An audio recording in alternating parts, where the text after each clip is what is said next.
O BPN está cheio disto. São 2,tal mil milhões de euros de brincadeiras deste género, em que deram garantias 40 vezes inferior ao valor do financiamento.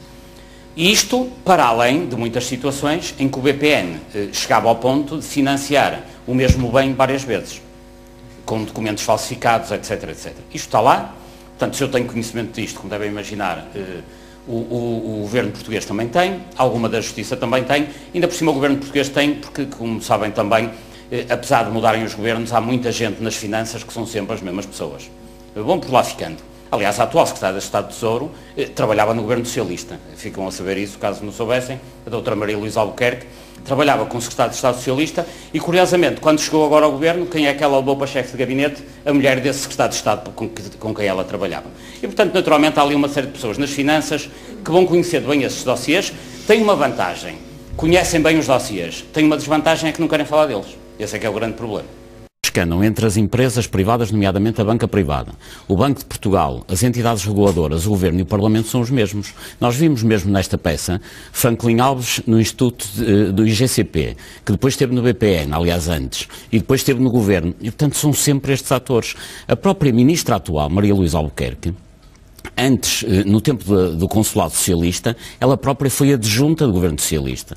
E, curiosamente, quando tomou posse neste Governo, enquanto Secretário de Estado, foi chamar para chefe de gabinete, quem? A mulher do Secretário de Estado Socialista para quem tinha trabalhado. Ela foi adjunta de quem? Na altura do professor Baganha, enquanto Secretário de Estado, justamente nas finanças.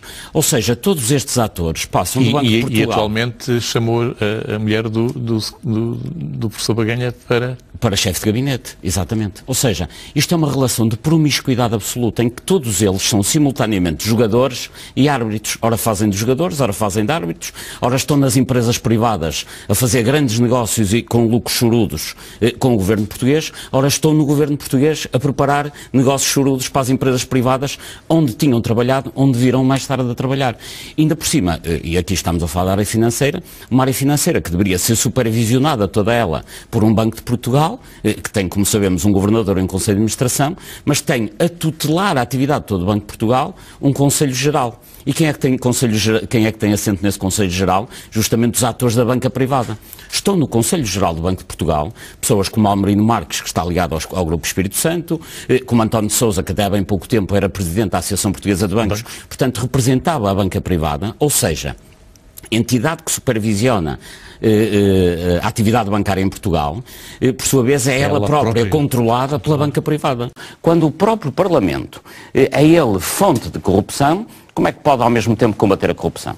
O presidente dessa comissão era um deputado, que era Vera Jardim, que era simultaneamente deputado, presidente de um banco, presidente de uma seguradora, ou seja, era simultaneamente alguém que estava no Parlamento a dizer que combatia a corrupção. E depois nas empresas em que trabalhava, estava em organismos que são aqueles que mais envolvidos estão nos fenómenos de corrupção em Portugal. Portanto, o resultado dessa comissão foi, como se esperava, praticamente nulo. O que é que fez este Conselho ao fim de 3 anos? Praticamente quase nada.